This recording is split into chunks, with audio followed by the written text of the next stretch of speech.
Greetings and salutations. It's Wednesday.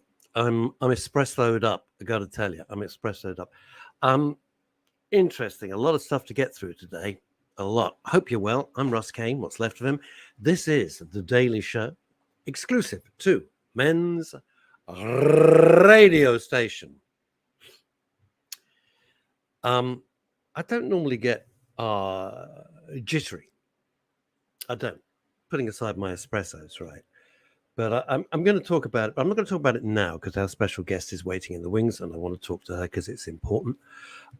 But moving out the stuff from my lockup is really doing my head in. It's interesting, and I posted this on Facebook, thinking I was just having a sort of private moan, and I was a bit embarrassed about it. And the reaction has been hundreds and hundreds and hundreds of you have written saying, you totally get it, you agree, and all the rest of it. But enough. We'll talk about that, I think, another time. We might. It depends how we go. There's no rush. Anyway, he's back from Canada. He followed the instructions of the adverts and drank Canada dry. We love him. You love him. And I got to say, it's a thrill because I've known him for many, many years. We worked together at Capital. I never thought we'd hook up again, but by Jiminy Crickets, where's he gone? Is he there? He's not there. I don't know. What's the Canadian national anthem? Hello. I've got no idea. Oh, I know what it is. Hello, I'm a Mountie. Hello, I eat maple syrup. And I'm a Mountie. I do rather think that's appropriating a stereotype. And I'm very polite. We never get upset. We have an army of about 3 people. We're Canadians. Canadian. Is that it?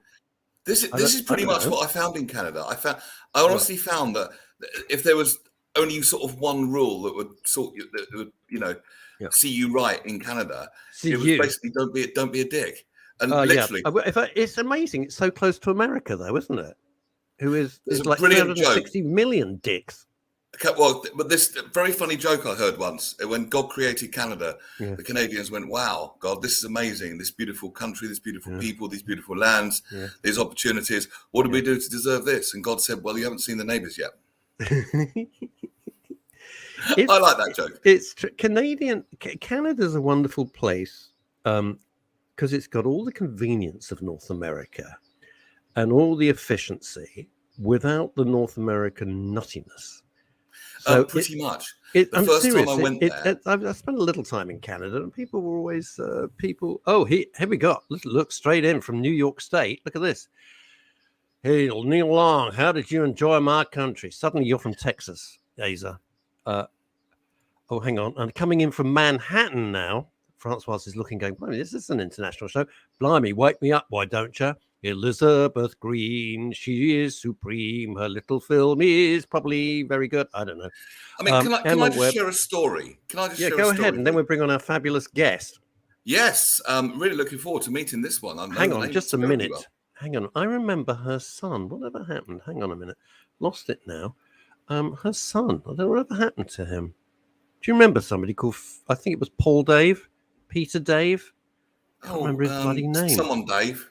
Dave Davis of the Kinks. Hello, Linda Dave, you lovely, lovely person. Right, okay. Right. You're going to tell me what? Well, very quickly, I didn't know my way around very well. And I was on a bus. What, New Malden? You don't know your way around New Malden, let alone Canada. Mate, my sense of direction is so bad I could get lost in an empty room. But anyway, I'm on a late bus back, and my daughter had given me instructions on exactly where to get off, which I promptly didn't listen to properly. Oh, hang on, I've got to interrupt. I'm so sorry. I've got to interrupt. Breaking news from Linda. Apparently his name was Phil Dave. That was it. Thank you, Linda. I couldn't remember his name for the life of me. Anyway, go on, moving on. No more tears on your cheek. He's here, end of the week. Anyway, so I'm on this bus and I get off and I'm not sure if it's the right stop. And this elderly lady who was traveling, she got off at the same stop. She actually waited to see, because she knew I was from out of town. She could tell by my accent, to see that I got to my destination all right. And the bus driver waited to make sure I didn't need to get back on. Blimey. And you don't have to do that. And it's just this really helpful attitude. I honestly haven't met a Canadian that I didn't like. Neil Young. Never met him. Joni Mitchell. Never met her. David Jensen, he was cool. Hey, all right. It's playing the Platters Matter right here with me, David the Kid Jensen. Exactly. What a lovely man. David Jensen. Well, I could tell you every Canada bit as stories lovely for as the you rest think of he this would hour, be. but Right. that's not what we're here for. Look, time is a marching, and frankly, I need my fix of French gorgeousness. It's as simple as that. I don't care. I don't care. Oh, hang on. What have we got? What have we got here? This is from Paul Claridge. Now he's moved up from East Croydon, getting beaten up every day, literally by Eastern European drug gangs. Now he's moved to Putney. He's a big shot.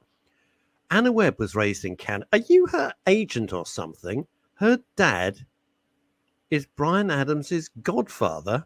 He's Canadian, of course. Do you know what, Neil? I got my first real six string. Bought it from the Five and Dime. Did you play it till your fingers bled? I played it till my fingers bled.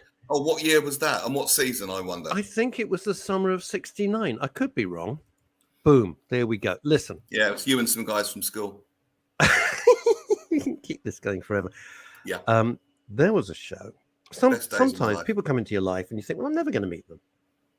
And I used to watch this show. It's called Mind Your Language, and also various movies. I remember that. And it starred. I remember the theme tune.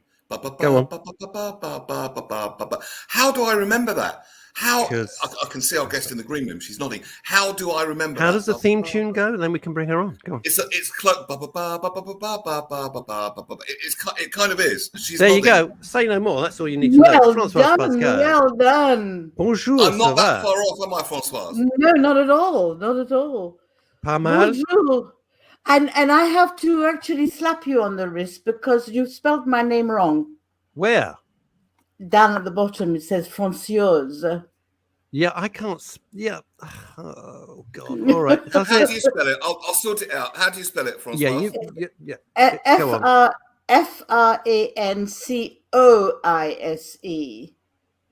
That's what we've got. It says that's what it says. No, you've got Ciose there. Oh, on the scrolling thing. Yeah, right. the scrolling. You talk to the magnificent gorgeousness that is Françoise Pascal. I'm going to fix.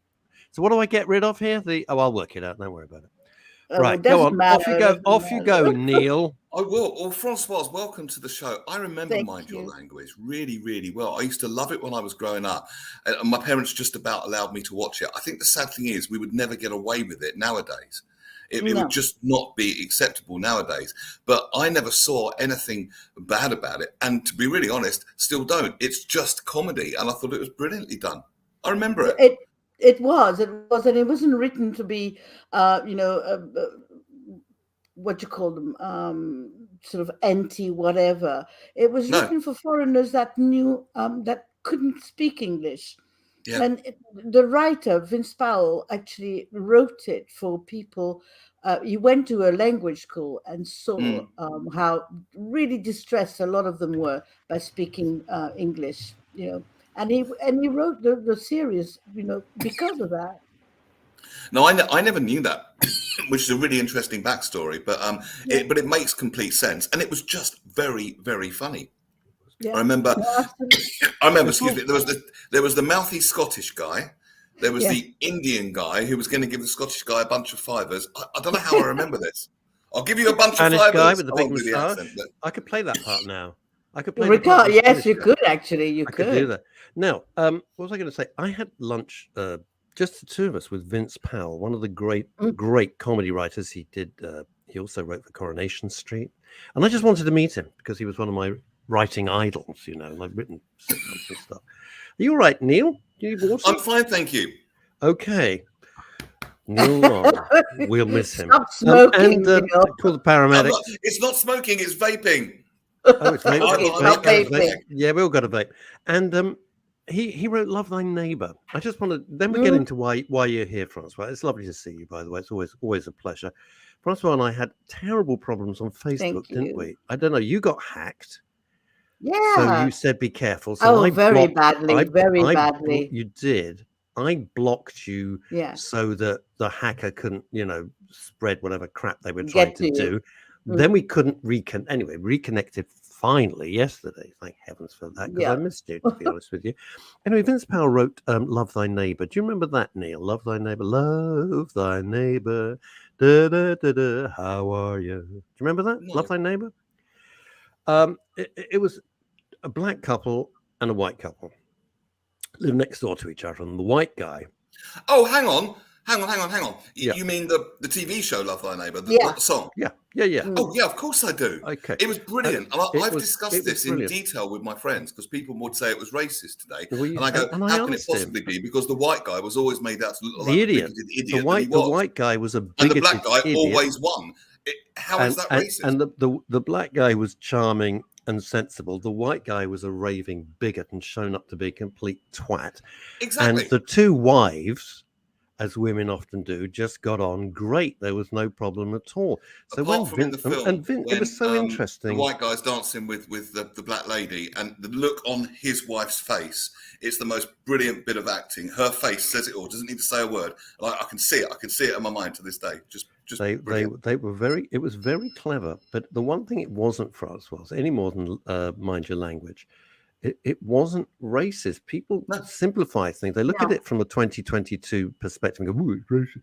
No, Vince Powell, and this is what he said to me. It was just the two of us having lunch. He said, "Look, I was trying to do the absolute opposite and show how ridiculous racism is." Exactly. Anyway, that's a whole other issue. Now, Françoise, why? Tell us why. I can't have it. I can't.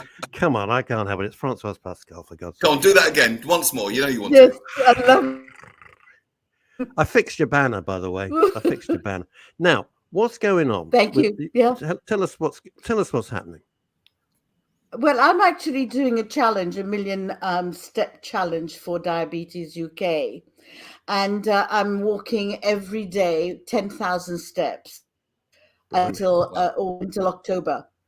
I do that on a daily basis because I'm here to really help people realize that diabetes is a very serious thing.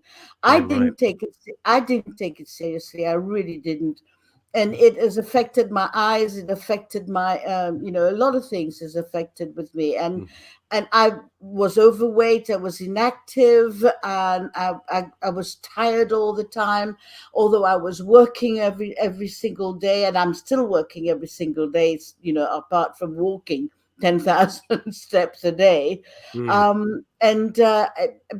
it was just like my brain was getting very tired, and there was a lot of things that was happening that I couldn't understand. And I spoke to somebody from Diabetes UK, and I said, "Is this to do with my diabetes?" And she said, "Yes, it is." So when I saw the million steps for a challenge, and I thought, hey, why not do it? So I did it. I'm doing it. And ever since I've done it, I've felt so much better. That is so interesting. And I just want to actually make people aware that they have to exercise. They have to do something about it. But sorry, Neil, come on. What I find very interesting, I remember watching a documentary. It was on one, I can't remember what channel it was on. It's called, I've just looked it up, called Simply Raw. And it's called Reversing Diabetes in 30 Days. And I didn't think that was possible. But it's a group of 6 people, Americans, 4 type 2, 2 type 1. And they were fed a raw food diet for 30 days. And would you believe, I know this is hard to believe, they were all cured, including the type 1. And I thought that was impossible. But I saw that, unless the whole thing is a complete lie, which I doubt. Michael Mosley, so a guy called Michael Mosley's done a lot of work on. Oh yes, he's excellent. The Michael Mosley guy, absolute national brilliant. treasure. He's one of the few people I would actually follow because so many of them are charlatans. He studied. I'll just tell you this story, then I'll be quiet. He was studying people who had gastric bands. And he noticed their symptoms of diabetes were clearing up. And then he thought, well, this can be done non-medically. So he created this fantastic body of work. And it's ongoing today. He's done some amazing things, which literally shows people how they can reverse type 2 diabetes. And I honestly do believe that's possible. If I'm wrong, tell me. But no, absolutely not. Type 2 is actually the easiest one to reverse. Type 1 is the one that is the most difficult because you're on insulin, and it also can cause a very serious depression in a person. in type 1 because it's stressful for them. It's very, they get very stressed about it, and they get depressed, and there's a disorder in eating, and they are, anxious about everything. So it does cause enormous amount of distress on type 1 diabetes. But type 2 is the easiest one to just, you can get rid of it as quickly as it came into your life. Well, what Michael Mosley was finding was, what he said was there was fat forming around the pancreas, so it wasn't functioning properly because these people, not being rude, were overweight. And when they either had a gastric band or followed his protocol, the fat melted away because it wasn't needed anymore. And then, of course, the pancreas could start working again properly. And don't you love it? That made complete sense to me. Don't you love it, Neil and Francoise, when celebrities, the most pointless word in the English vocabulary at the moment, celebrity, what a load of crap that is, any idiot can get their top off. Oh, you're a celebrity. No, you're an idiot.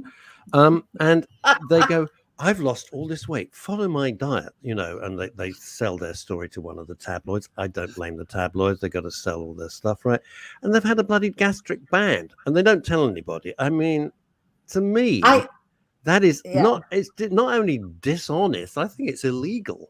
I honestly think it's illegal. I feel very strongly about it. I know it's. I really do think sometimes celebrities, or what you call celebrities, should actually stay celebrities and shut their mouth, because STFU is what they should do. Exactly. Quite frankly, I was going to say that, darling. I've known you long enough to say. Here's something. This is why I was so interested to get Francoise on, because I saw what she was doing. I said that's perfect for men's radio and health and everybody and everything else. I went for a regular checkup a few years ago, and the doctor with the bedside manner of Dracula, and he said, you do realize you're pre-diabetic. I went, what? Because I didn't think I was particularly overweight. I mean, you get to a certain age, you're not going to look ripped, but he said you're pre-diabetic. So I did what he suggested, and I got my Fitbit, and like you, I go walking every day. Of course, I've got the dog, which is a fantastic excuse, and I completely reversed it. And to be honest, do you know what? It was effortless. People who think, oh, you'll never reverse it. If I could do it, and it was no big deal, I promise you, it was no big deal. There was no drastic changes to my diet. It's a lifestyle change, isn't it? It's gone. It's completely gone. Not diet as such. No. Yeah. It is a lifestyle change. Absolutely. I mean, I've had to change my life. I didn't believe I was diabetic. I really didn't. And I didn't really care. And I just said, oh, come on, doctors just want to make money out of all the metformin they were giving me and things like that. And I just didn't take it. I really didn't take it. And now, after the years that I've had it, and all of a sudden I'm seeing myself really declining in health. And I thought, this is it. No, I want to see my grandchildren grow up. I want to be able to actually have a life. And I want to see my film being made. We'll get onto that. We'll get onto that in a mo. Nicely segued in. I love the way you slid that one in there, Francoise. Yeah. Do you think Francoise has done interviews and conversations on media before? No, never had. Never. No media experience whatsoever. No media training. Doesn't know what she's doing. A complete novice, just off the farm in France near Alsace. Where'd you get these people from, Russ? I don't know. There's a school that turns them out. Right. So the thing is, tell us about. I think what's important is people go, okay, I'll do it. What have you, Francoise, noticed with yourself now that you're doing this stuff and you're walking and you're thinking, right, I'm going to reverse this. I don't want it in my life.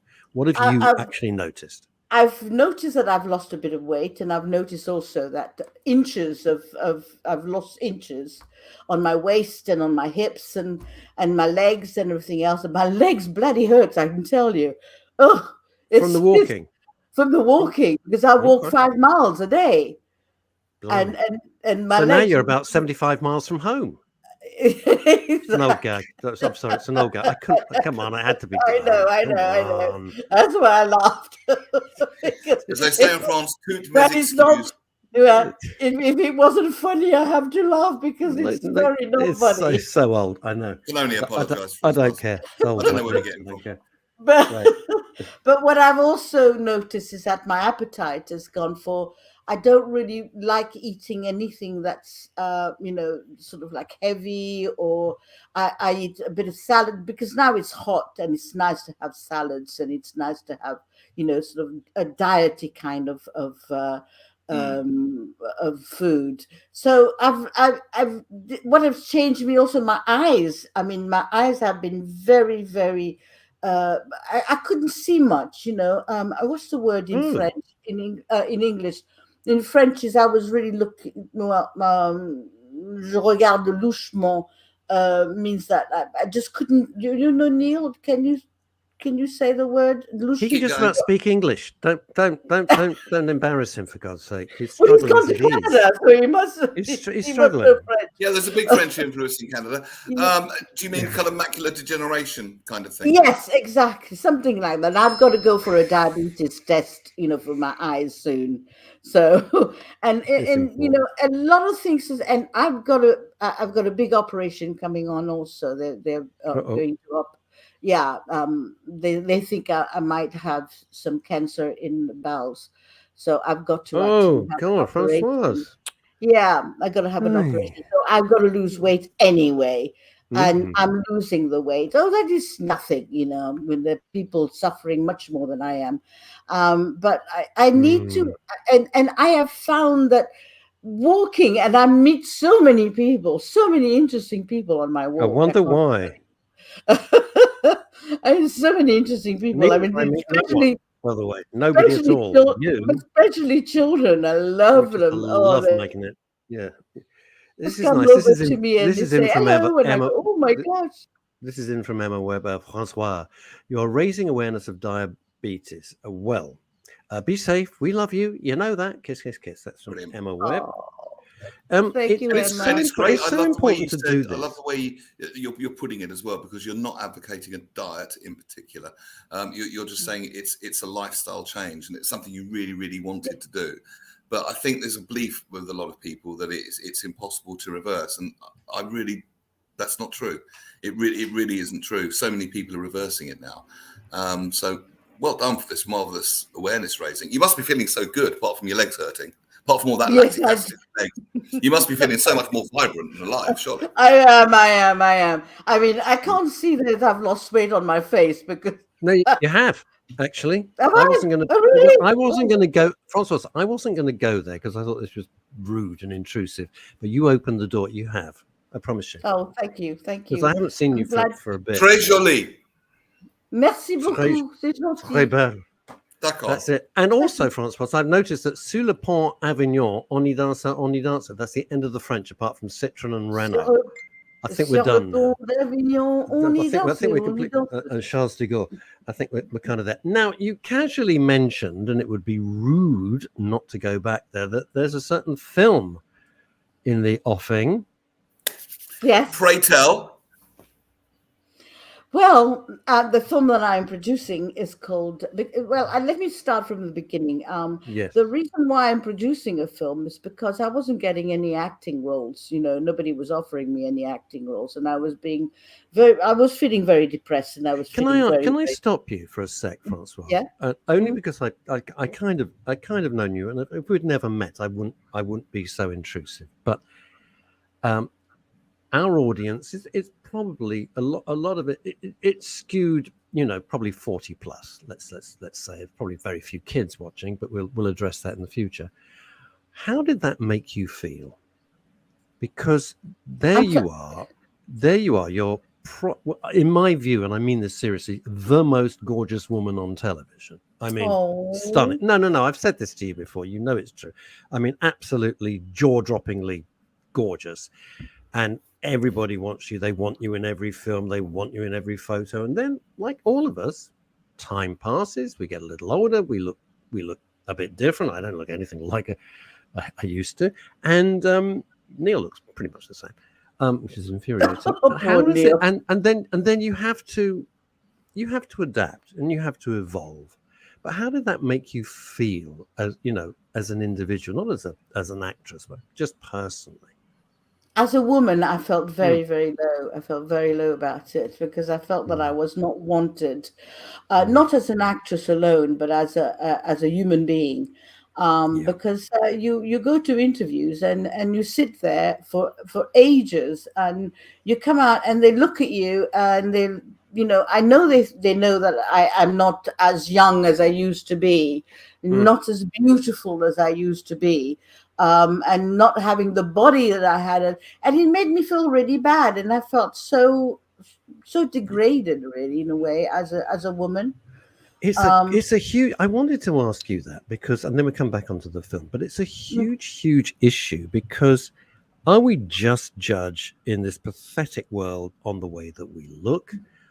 Because you are still, you're interesting when we have conversations, when we meet, that it's focused. No, you're not in your 20s anymore, but neither am I. Neither's Neil. Most viciously, I'd say we judge ourselves, and it's that trick of not, and I haven't mastered this yet, but I'm working on it, of not connecting your outer success to your inner feelings. Inner success, know your core worthiness as a human being, which is guaranteed just by the fact that you're alive, and anything else is just gravy. I just want to add to this. We mentioned Vince Powell, who wrote Mind Your Language. He wrote Love Thy Neighbor, Coronation Street, so many other shows. And kind of parallel with Francoise, he went from being the most popular writer and always in demand for television to couldn't get arrested.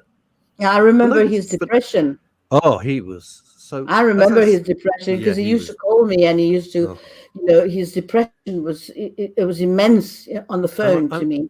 I know, and I want to say this because I hope this helps other people, because other people who don't do such high-profile jobs, I know you think we've been kicked under the bus, or as my best friend Larry Viner says, we've become invisible. And Vince was in ITV Studios or LW, I think it's LWT. Remember, he'd had a huge hit after hit after hit. Thames. Thank you. Thames. And he had hit after hit after hit. And he was in a conversation. It wasn't going well.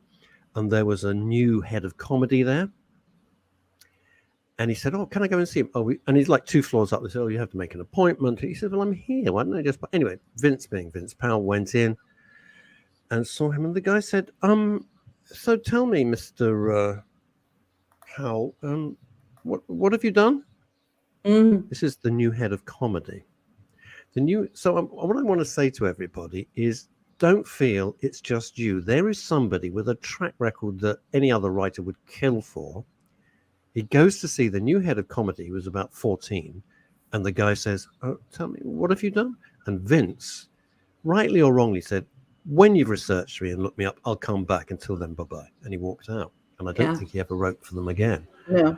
So these things happen to even the best people, the most talented people. So please don't take it personally. But I think it's also important to remember that you still have a unique place in the world, regardless of outer success, if you know what I mean. And things evolve. You also know. Yeah, you also need to remember that you are special. You are somebody very special, and you have been to your mother, you have been to your family, you have been to your son, your grandchildren, whoever. You are special, and therefore you're also unique. There's only one of you, and there's thousands of them out there. It's lovely you say that, but I never feel that. I never feel that. I'll be honest with you. I've been very open about it. I never ever feel that at all. And this is from Paul Claridge, and this is for you, Francoise. Neil, would you be so kind? Of course. Oh, Francoise, I had bowel cancer, treated brilliantly by the medics at King's College Hospital. Don't be afraid to reach out to me, says Paul, if you need any advice from someone that knows what it's like. So we're feeling the love in the room. Thank you very much. We are feeling it. Thank you. Yeah, thank you so much. And this is coming in from New York, not the Manhattan where Elizabeth Green is, but from New York State in the northeast of the States. My wife is an optometrist, and thank you, Asa Don Brown, for mansplaining. We know what an optometrist is. Jeez, I just pretend to be this stupid. And she overheard the show, said Neil, diverting Russ back. Go on, Neil. She said the most important thing for a diabetic is to keep their blood sugar low. Yeah, absolutely. Asa Don Brown, by the way, I know you're new to our little gang, Francoise, but Asa Don Brown is very high up in the psychotherapeutic community in the United States. Always watches the show. He's a great guy. He is a great guy. We're thrilled that he always. Hello, Asa.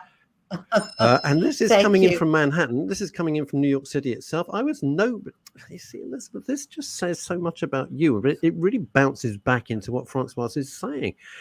I was nobody most of my, you see, this is all about you. It's not how people saw you. I was nobody most of my life, just find myself now older.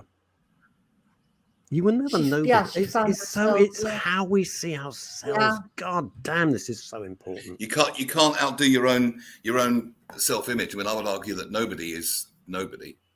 No, Awful. you're not. You're always somebody. Always, as I said, you are unique. You're yourself. You're unique. We're many person. things, Yeah. and we're also Years the ago. product Sorry, of an go. awful lot of life experience as well, which can be No one gives a shared shit. and weaved into what we're doing. Neil and Francois, jump in. I don't think anyone gives a shit about our life experience. They're not interested. No, they don't. People, No, they don't. They couldn't give a monkeys. They couldn't give two flying you know what. They're not interested in the fact that until they hit a crisis in their life and we have information that could help them. Then but they don't care at that point. Yeah. They don't. It might be if it's kids, they might reach back and go, "Oh shit, Dad really knew that. It's amazing. I thought he was a complete dick, but no, he actually knew because we've been through it." Okay. But in business, in commerce, in employment, in these days, experience counts for zero. Well, that's very zero. sad. Yeah, no, absolutely. It means nothing. I mean, I when I left acting because I couldn't get a job, I actually went and become a PA. I was personal assistant for charities, bosses, and things like that. And I had a fantastic time doing that. I was paying my bill. It was great. It was fantastic.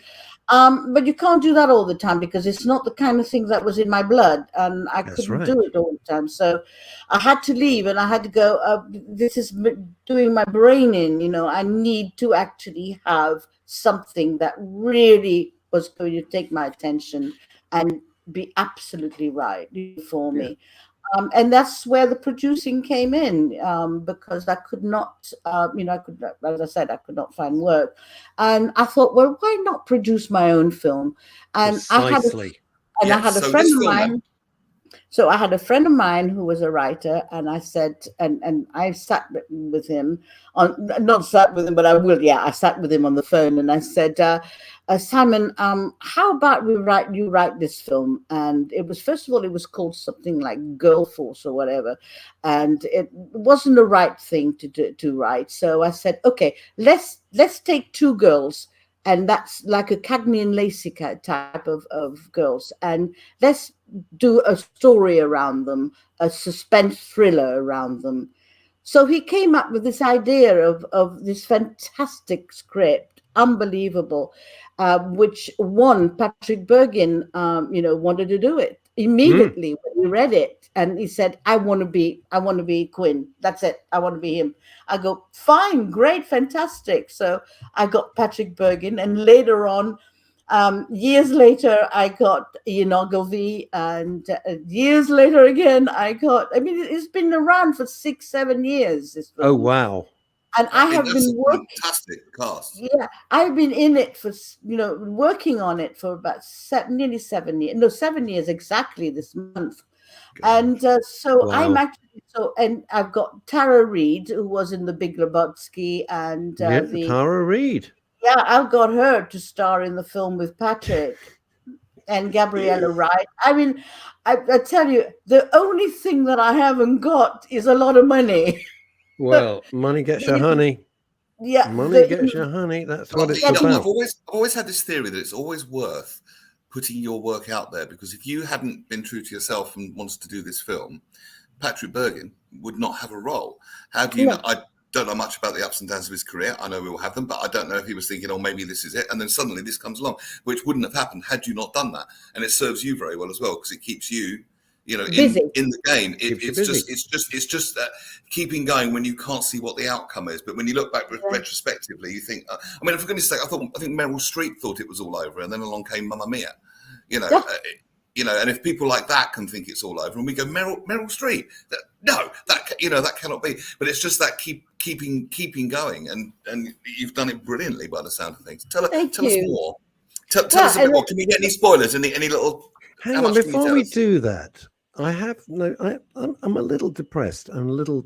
I'm going to be honest with you, Francois. I'm a bit disappointed because clearly in this film of yours, there's You no want a role. part. You want a There's no role. You want part a role. for a mature roue, a man of the world, a Well, boulevardier. how do you I didn't know know you that? cared so How much do about you my know career, that? Russ. Thank you. Yeah. How do you Yeah. know that? Both of you. How do you know that? I know Yeah. that there might be, and but Don't tease me with your Gallic. you're Don't going tease me with your beyond. Gallic charm. No, I want to roll. Do you know what is interesting? I'm going to say something now. Then we're going to come back to the movie because this is such a, I think, important conversation because it goes about self-image. It goes about looking at yourself and thinking, you know what? Shit, it's all over. And then you have a think and you think, no, I'm going to do what I want to do. And Francois is the living embodiment of all of this. So we're covering health, self-image, mental stress, how you Getting what you consider want. yourself. Hmm? Getting what you want. And getting what you want. You know, I was at Capital Radio with Neil. I was there for 20 years. Everything was fantastic, and then it ended as it should do after 20 years. I was exhausted.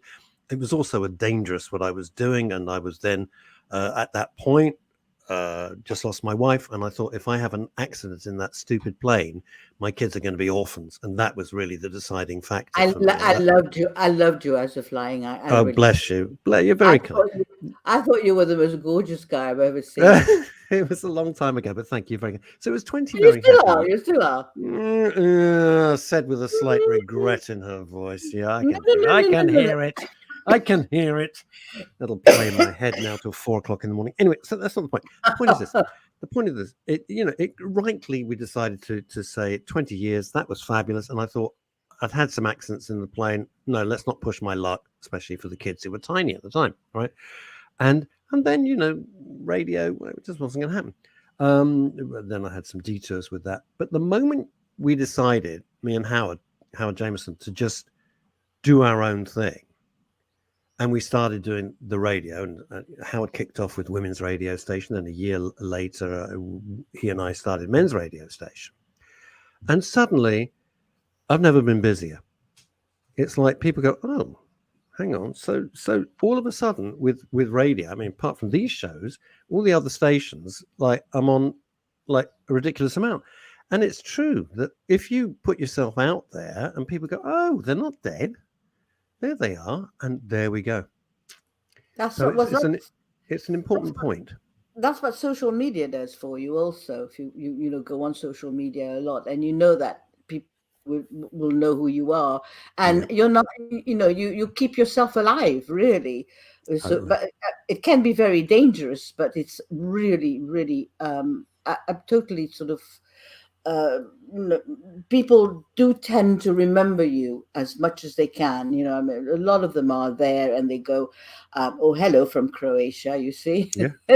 Croatia, Liz Saul in Croatia. And I do a radio show too at the same time with a new radio station for Marseille and for England and Marseille both together. So therefore, I have international listeners also all over the world, which is fantastic. And I'm not being funny. If I can remember the theme tune, what was it? 1977? 77.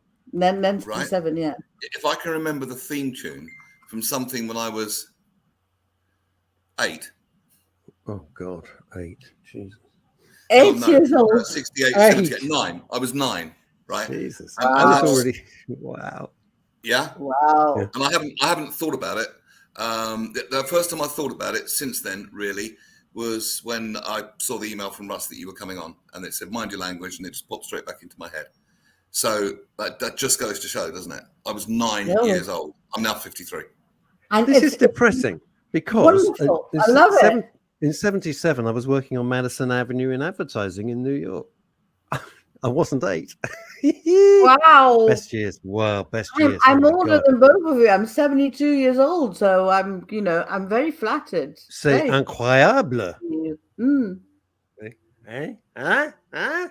I'll get that show. I'll get that show on Marseille Radio. You see by the end of this show. Anyway, no idea. Can you imagine if you got to speak? What's the one thing? You got to speak French for us. Oh yeah, I can do. Of course I can. I'll get in the studio. Absolutely nothing. So tell me something.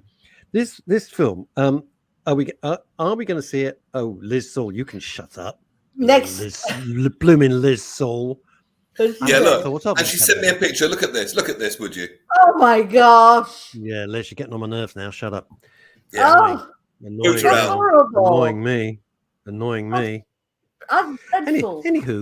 the movie, it keeps you busy, it keeps you active. Yeah. Do you feel that you're current because of it? I mean, you're back in the swim. Yes, I am actually, because I mean, my director said, "You've got to be in the film. You've got to be in the film." I'm not doing this to be in the film. I don't want to be in the film because I really, for a start, I am an actress, yes, but I have given up acting quite a long time ago, and I can't remember lines. You know, that's all there is to it. I'm 72. My brain is not as good as it used to be, so I can't remember lines. And I said, no, I am not doing this, producing this film to be in the film. I'm not producing the film to actually be famous for as an actress. Also, it doesn't really bother me. I'm doing this film because I want to do it. I want to be able to have something for my grandchildren to come back to see here and say, and my son to be proud of me, and my grandchildren to, years later to say, oh, my nana has made films, a couple of films, because I've got another one in the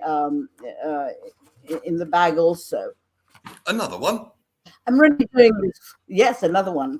So I'm really doing this for my grandchildren and my son. I want my son to be proud of me. I've never heard him saying, "I'm proud of you."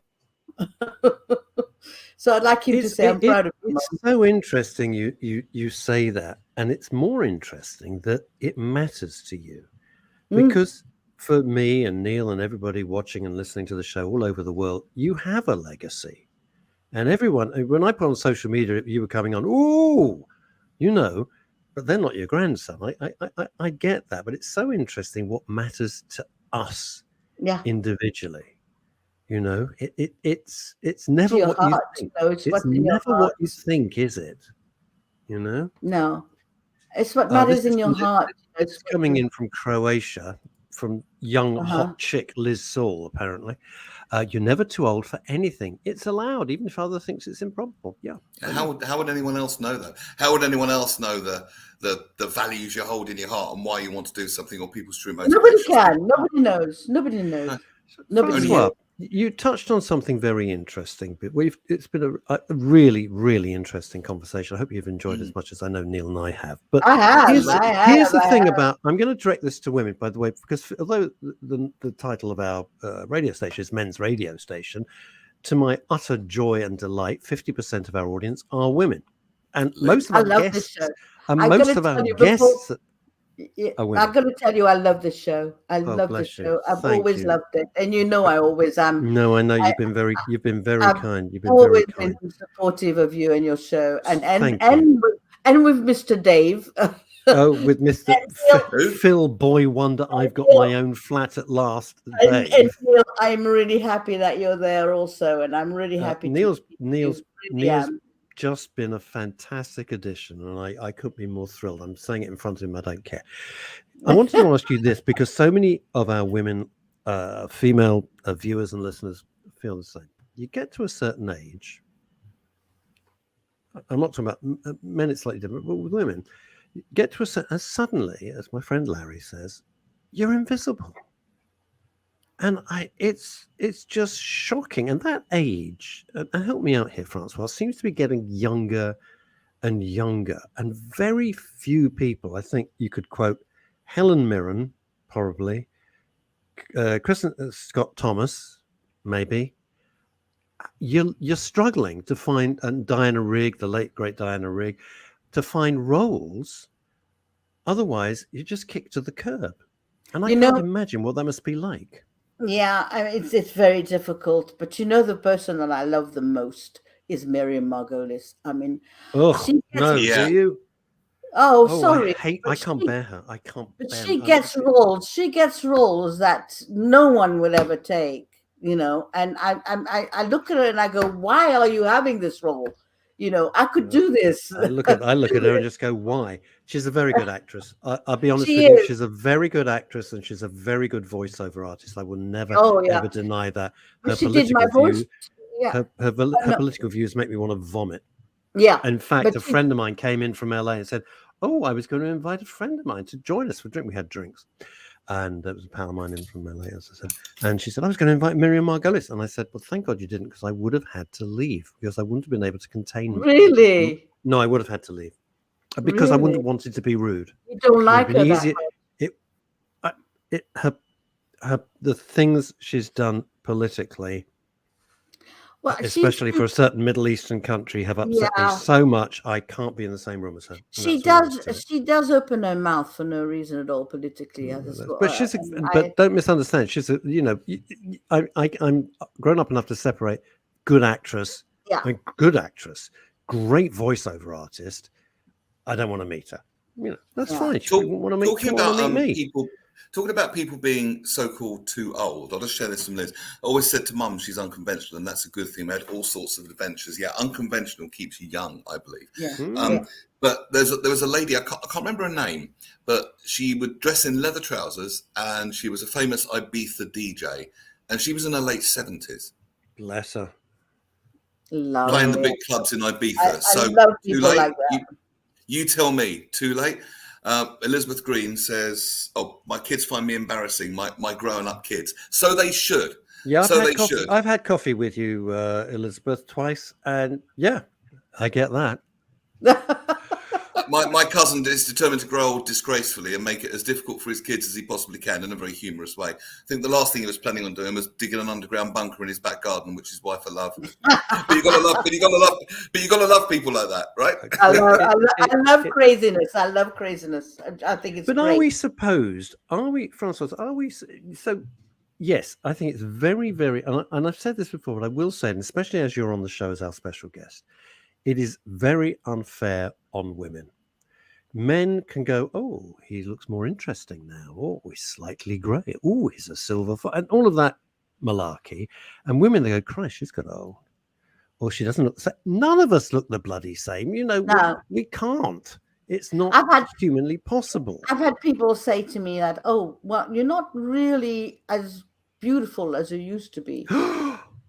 And I've had people say, and I've had your face, sweetheart. Let's bring it to your face. Yeah, shit. I've had people say to me, "So, you don't look as young as you used to be." And I go, "What do you want me to look like? You want me to? I'm 72 years old. Do you want me to look like a 21-year-old? I'm not going to put Botox on my face, and I'm not going to actually good for you, go and have a facelift. They look bloody ridiculous. I'm not going to do any. The only thing I do is dye my hair. I don't want the white to come out. Do you know what happened to me? By the way, if it makes you feel any better, and I'm not going to say who, because I cannot be bothered with, because they're very litigious, and I really can't be bothered to get. It'll be a huge public spat, and I have not got the energy or the time or the interest. But a very, very well-known person, very well-known, whom I used to be good friends with, I haven't spoken a word to in quite some years now. I was at their home at a big party. And there's four of us having a chat. There's me, my partner, two other people. We're having a conversation in this person's home. And a total stranger at this party walks up and goes, who I didn't know, and just interrupts and goes, "My God, Ross Kane's got old." And I just said, "Have you got," and I just looked at this. I said, "Have you got an effing mirror?" I didn't say effing. I said, "Have you got an effing mirror at home, love?" And I just left it at that. They took offense. And we've never spoken. And the hostess and I have never spoken a word since. But they took offense. What a thing to say. Offend you, but they. Yeah.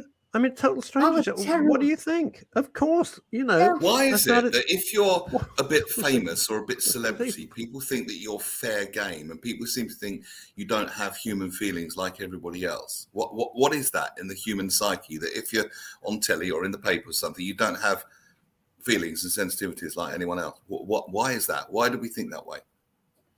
I don't know, really. I mean, I think the fact that people are jealous of the fact that you have been in the public eye, and they wanted to have the same as you, or I think it's pure jealousy, to be very truthful with you. And I that's think why it's they slightly have more to complicated. down. I think, yeah, I agree with you. I think it's because they think you're public property. Now, I've never sought fame. I am not interested in. I'm interested, and this is true, and Neil will know it. I'm interested in the work. Yeah. It's the work that I love. The rest of it is nice, but I don't care. It's not I'm not interested in the word celebrity. I've never been interested in being famous. I just love the work. But they think they know you, which of course they don't, because they've never met you. They think because you are in the quasi public eye that you're public property. Yeah. And the things that people come up, and I've been there and say, it's just, you wouldn't do it to someone who was a plumber. You know, plumber from Croydon, you wouldn't go, wow, Fred Smith, you've got old. I mean, you get a wrench in the middle of your head. It is extraordinary how the rules of engagement, shall we say, seem to go out the window if you're the slightest bit, I don't know what, famous or have a profile or something. It's like, well, you said it quite famous. Yeah, you said it quite right, actually, Ross. You know, I agree with you completely. And they always think that you are their pro. Because I have a Facebook page that is for just the actress Facebook page, and they're all from Manja language. They're all from Asians, and they are the worst to insult you. I mean, they look at you in an old picture and they go, "Oh, you look old. Oh, you look terrible.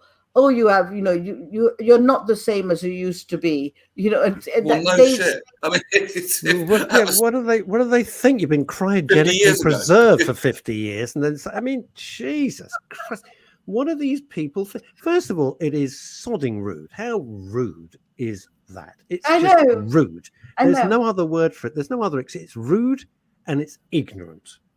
But don't worry, I answer them really badly too. I bet you do. But how does it?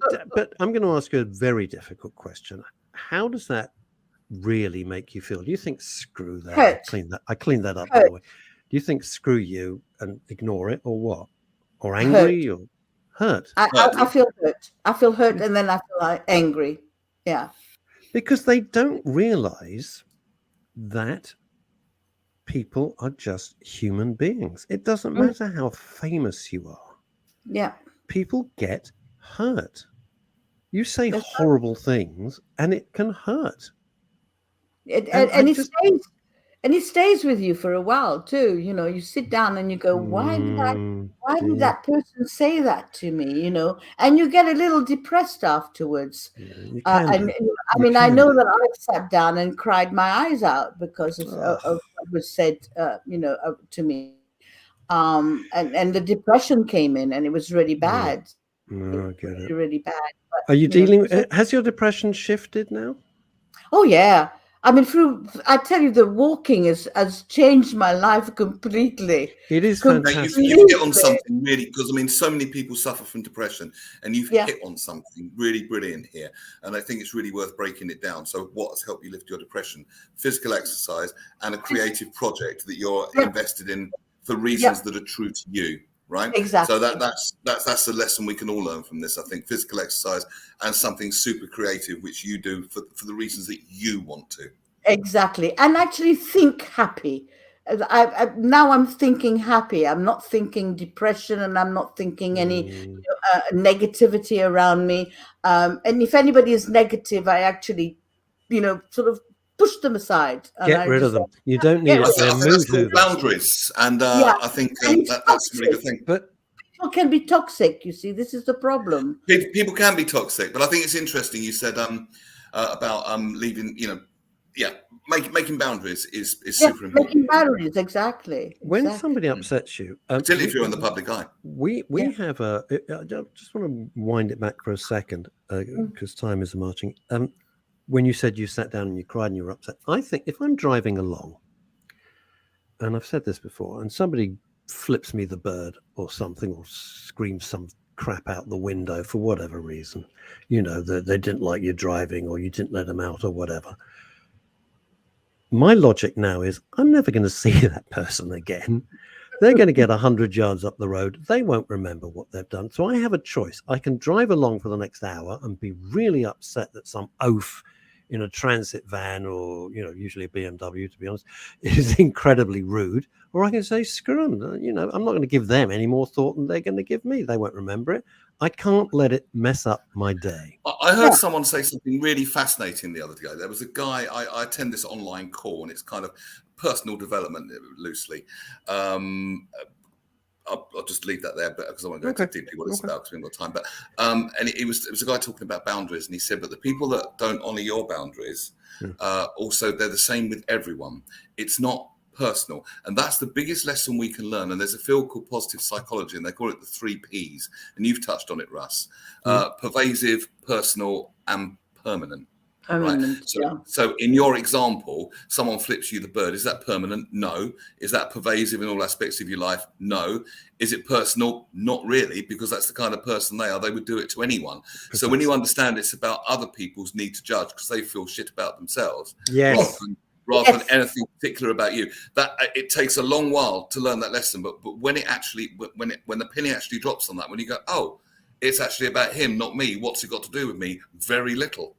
Oh no, absolutely, you're very right. And do you know what, Francois? So there's an old saying, and it occurs to me as the older I get, the more I think about it, and I think, well, that says more about you than it does about me. The fact that you could either do that, or say that, or think that, it really says so much more about you than it does about me. They say when you point a finger, there's 3 pointing back at you. Oh, I love that. So when people say you are this, what they're actually saying is I am this. Yes, they're telling you their state of being based on their perception. Yeah, no, absolutely. Right? Yeah, absolutely. I agree with you. I mean, I always think that way also, don't point the finger at me, or don't walk in my steps, walk in my shoes and walk see in how your 10,000 steps. My 10,000 steps, exactly. Walk in my 10,000 steps and see how I feel, because it's really, it's me. It's the person that's talking. It's the person that's actually walking in those steps. And it's not, it's not the actress. It's not the, whoever it is. It's me as a person, as a human being, doing this for other people, for other diabetics, for diabetics, and doing this for people who are also, depressed about their state of. Think of the appreciation that you'll receive for that. The response to you has been fantastic on the show. People, if they're coming from the heart, and particularly if you're doing, wonderful work like this, the appreciation that you should, deserve to receive, I think that would more than outweigh any misguided perceptions of any other idiot. I think what's important. Sorry. The love and respect I've received on Facebook through the steps that I've been doing every day. I put my steps on, and it's been enormous. It's been incredible, and I thank them for that. I really do, because they make me want to go and walk more. It's encouraging. It's encouraging. Yeah. And you guys have been fantastic. Thank you so much. You're very sweet. You're very sweet. There's so many things that we've covered, but I think one of the key things is, one, don't let idiots get you down, because they're just idiots. Screw them. Ignore them. Get rid of toxic people, because they have nothing to add to your life and they're just negative and you don't need them. And also other things is that you have to adapt and evolve. You can't live in the past. I haven't got time to explain what really propelled me to do the things that I'm doing now, but I didn't want to live in the past. The past is the past. You can't go back there. You can't relive it. And you can't, in the Bruce Springsteen song, So Right, Glory Days, boring stories of glory days. Yeah, they were lovely. They were smashing, but it's gone now. And you've got the rest of your life ahead of you, as long as your health remains. And you have to adapt and say, right, what am I going to do? Because I'm not 25 now, and I don't look like this, and these jobs or whatever are not going to come my way. And you have to be realistic about it. And so you can recreate yourself, and that is so damn fulfilling. Yeah, it's fulfilling. Absolutely. That's the only game in town. Can I try a bit of French before we finish? Absolutely. Oui. Ravi de vous avoir rencontré. À bientôt, j'espère. J'espère, à bientôt. Je suis très ravie de vous avoir rencontré aussi. Merci. Merci. And also, could you bring the starters first? The what? Could you bring the starters first and leave the main? No, I'm The sorry. I main thought you were. I course, thought you yeah. were ordering. I thought you were ordering some food there. Toutes I mes got excuses, François. Pas de problème, pas de problème. À bientôt. À bientôt. Tu es Je vais très aller. belle comme d'habitude. Anyway, Merci, thank you merci, so much. merci. Bless you. Thank you We'll so be back much. Friday. Till then, take care, gang.